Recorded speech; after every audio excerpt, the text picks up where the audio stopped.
Once again, welcome to Living in the 21st Century. Joining me today is Vasil Shevchenko, former Minister of Transportation, Ukraine. Vasil, it's a pleasure to have you on. Nice to see you. Thank you. Thank you for having me. Thank you. Absolutely. Yeah, so recently I've been hearing that there is a lot of Chinese mercenaries now in Ukraine.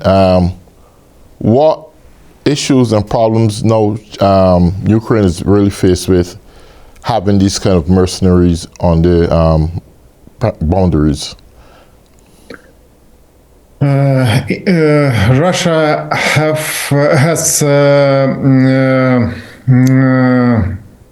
drafted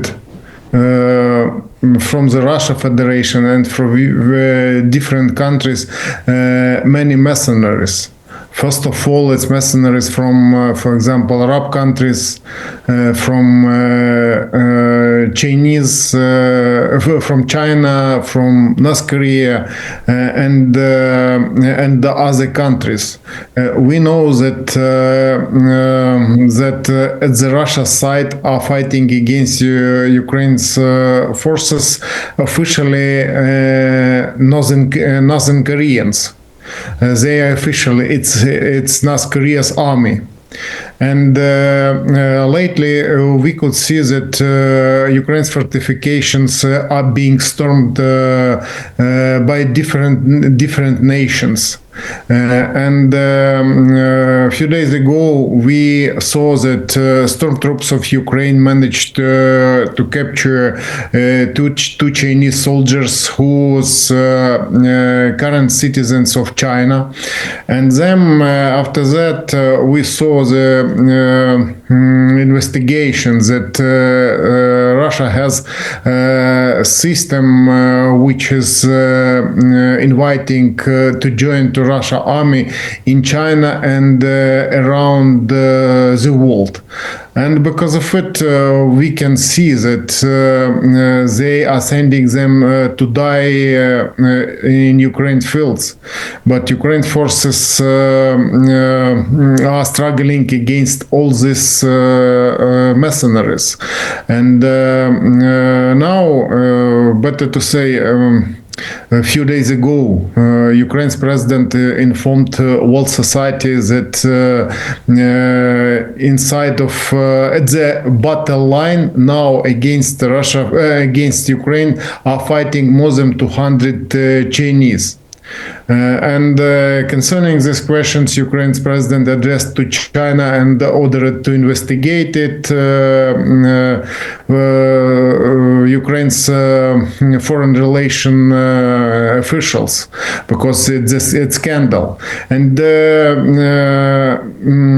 we saw that China decided to comment that they are not aware about it, but we know that China knows about all actions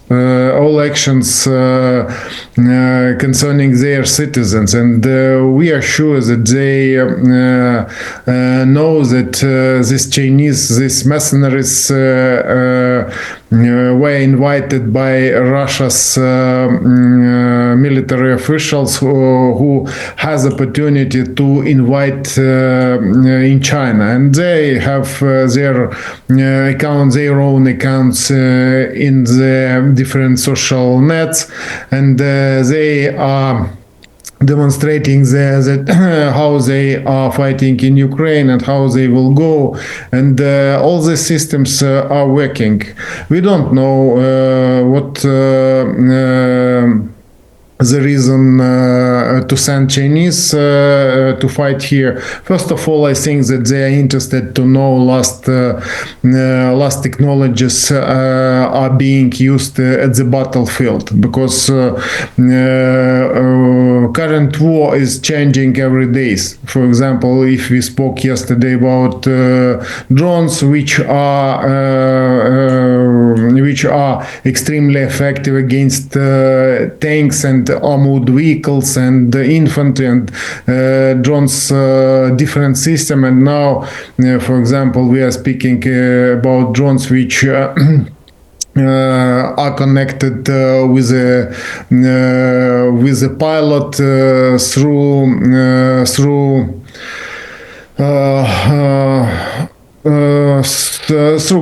grids, and it allow not to depend on hardware from Russia's side, or when they are taking Ukraine's fortification from Ukraine's side, military equipment, software which allow to suppress signals. And in this case, I think they are interested how to hold this kind of scale war, because after Second World War, it's biggest war, and this war confirms that the number of soldiers are involved more than millions. And the battle line, for example, lasts more than 2,000 kilometers. And all this front is attention and is moving to different sides. For example, Ukraine's forces are trying to take more dominating positions at the battle lines, and Russians are trying to do the same, but they are attacking Ukraine's fortifications in different places. First of all, now when Ukraine's forces decided to withdraw Ukraine's forces from Kursk region, the Russians decided to attack further, and now Ukraine forces are holding part of this Kursk region territory just to prevent further blow, because, for example, they are sending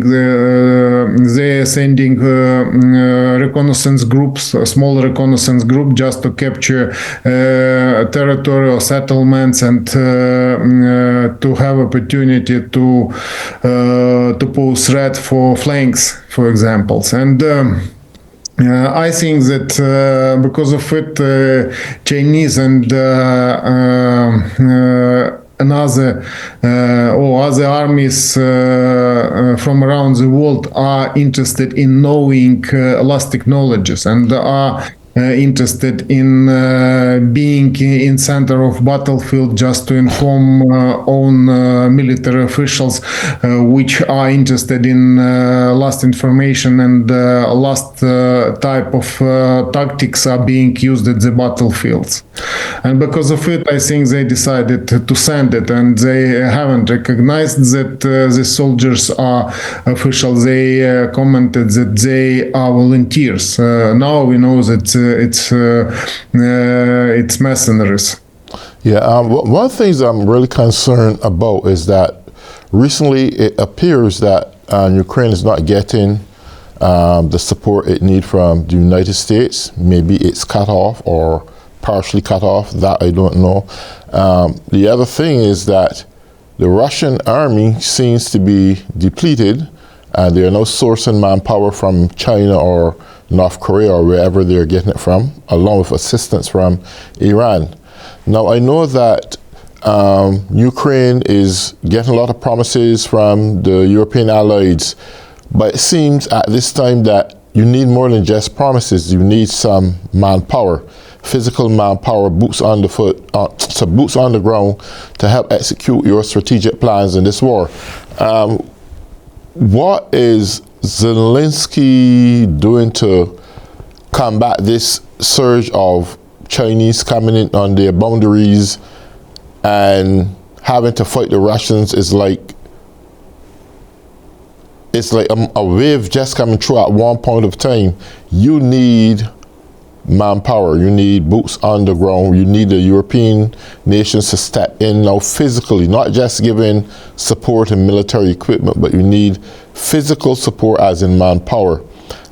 This battle is not just Ukraine's battle, but it's a European battle also, and the preservation of democracy amongst European nations. What do you see right now at this point? Any major insight as to what Zelensky is going to do to keep his side going strong? I will try to answer to your questions. Starts from last events took place in European Union. First of all, we didn't know what would happen with so-called union from 52 countries which had meetings in the military base United States in Germany, Ramstein. And yesterday it took place, and we received a lot of promises from this union, from this union, and they. This meeting was moderated by first time was moderated by Great Britain. Before it was Defense Minister of United States, and now it's first time when Britons took responsibility and are moderating it. And as a result of this meeting, we were promised to cover expenditures in ammunition and extra military needs from different countries. First of all, they focused on air defense system, because Ukraine doesn't have missiles for Patriot system to prevent Russia's blow. And today we heard Ukraine's officials from defense industry sphere who commented that we will try to rely for Ukrainian produced so-called mixed between Americans' radars and different type of missiles produced, for example, around the world, and using so-called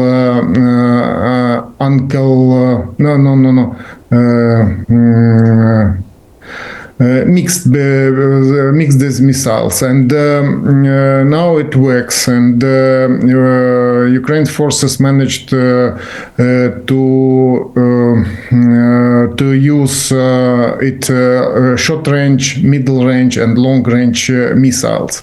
First of all, we depends on missiles which would allow us to prevent Russia's ballistic missiles. It's most dangerous for Ukraine ballistic missiles, because you know that these missiles are not higher precision missiles, and these missiles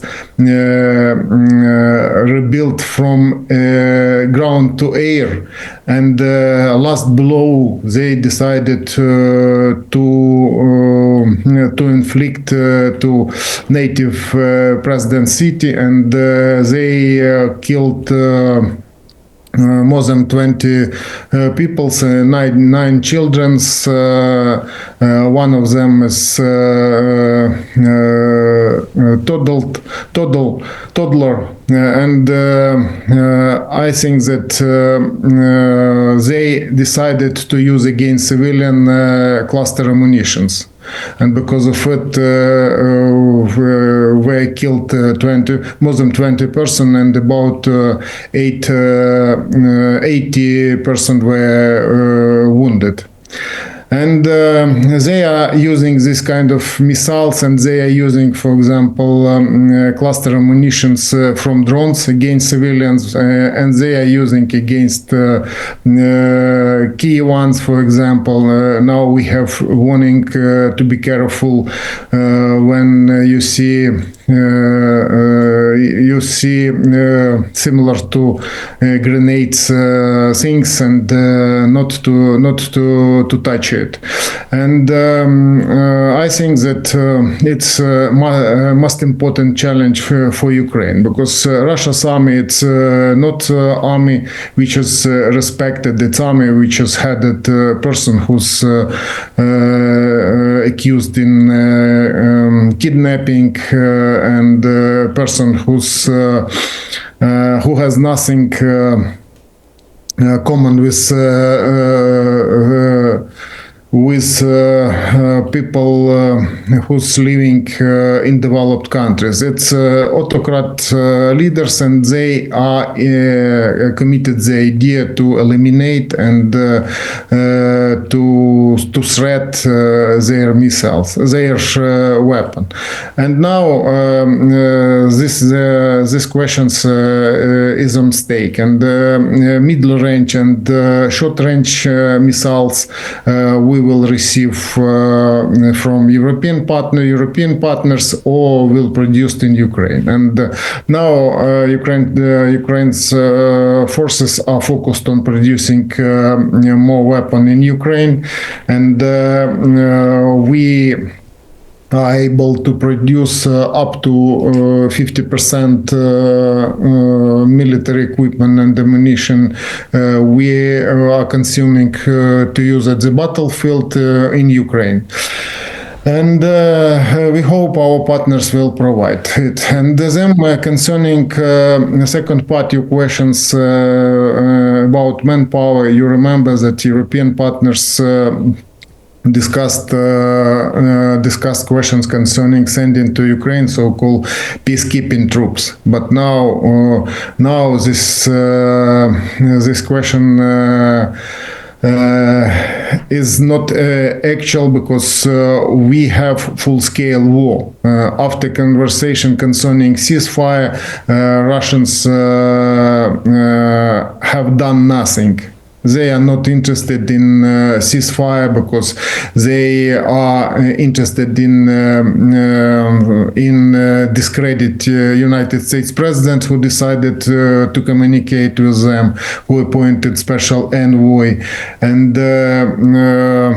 weakening Ukraine. It seems to me it's not right way for holding negotiations with the Russia Federation, but time will show. Ukraine is unable to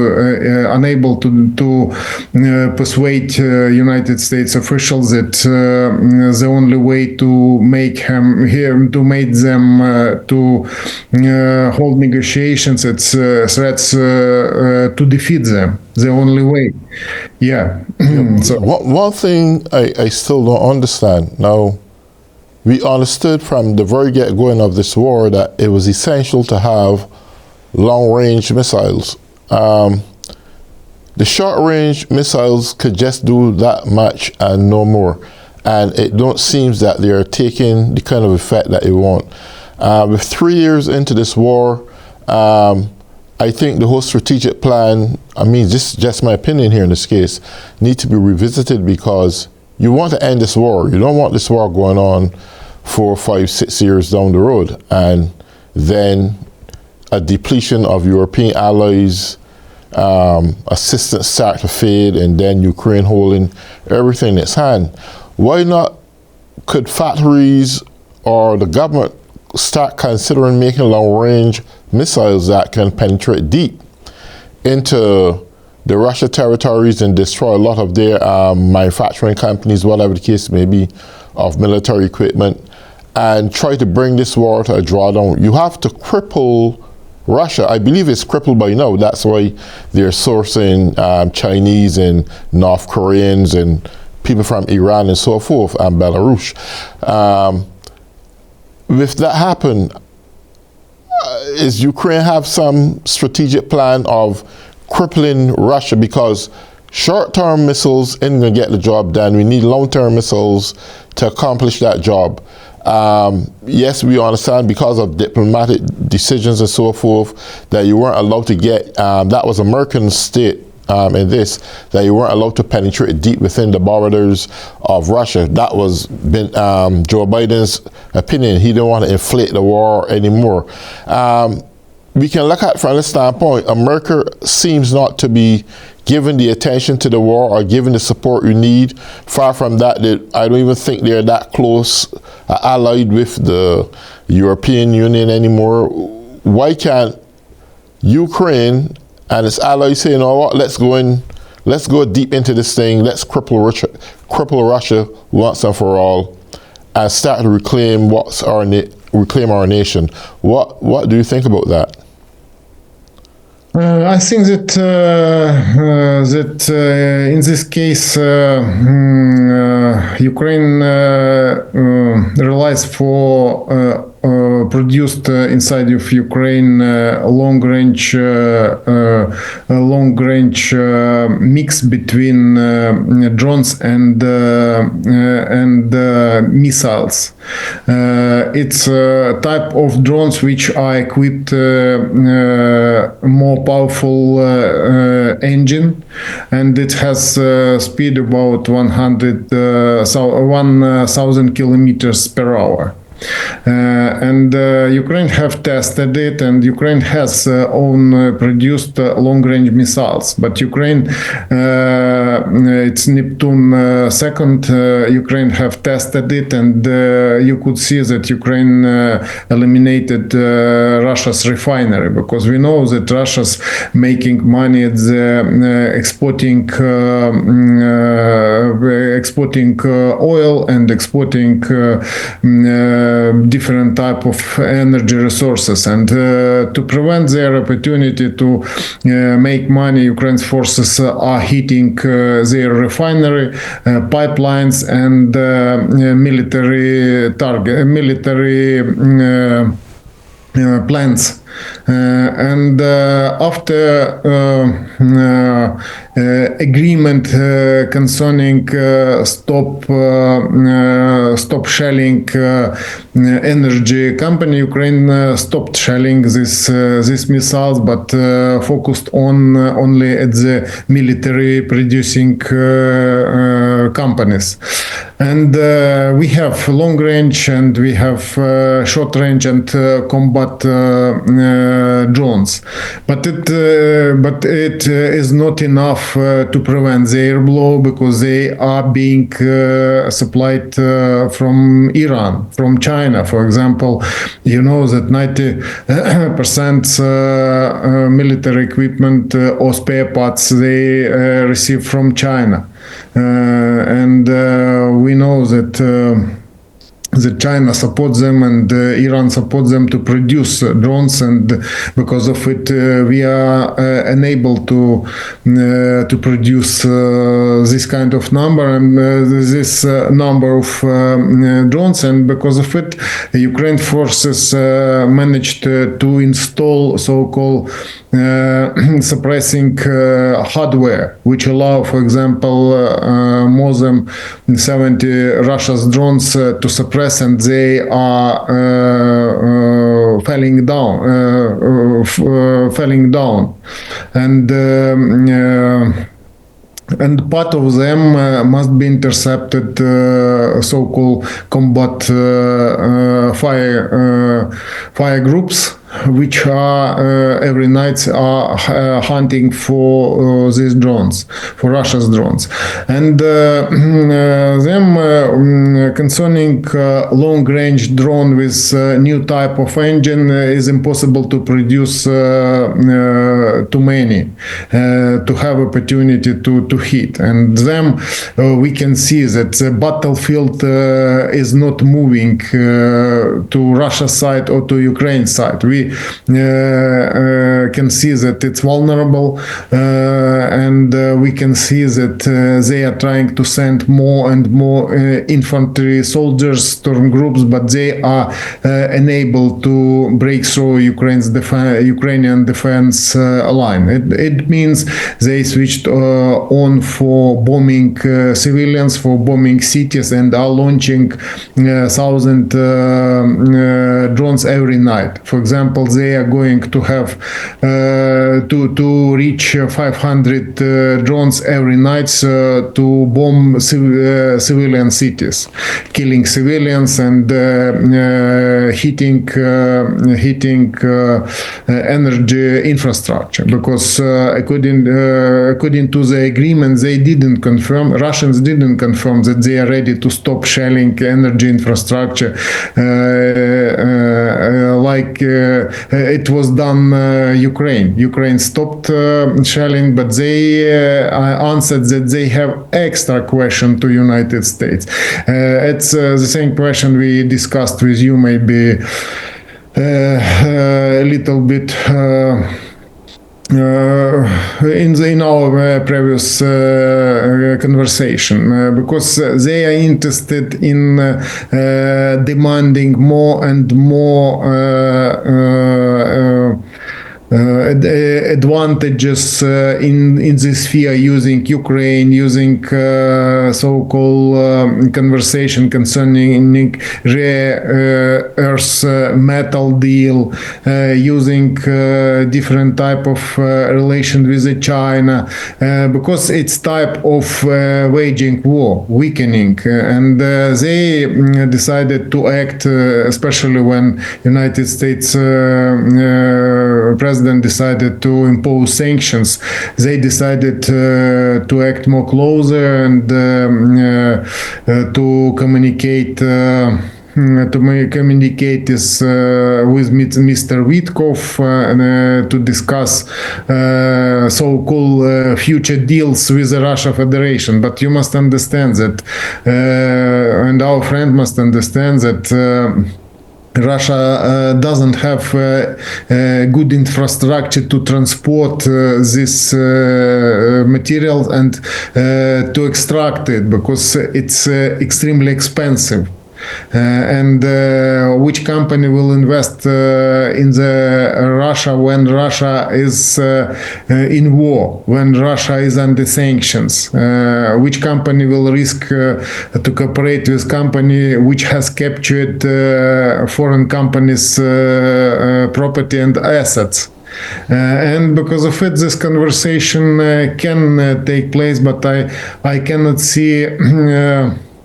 I cannot see that it can have positive results. It's type of distracting attention and involving in discrediting United States president.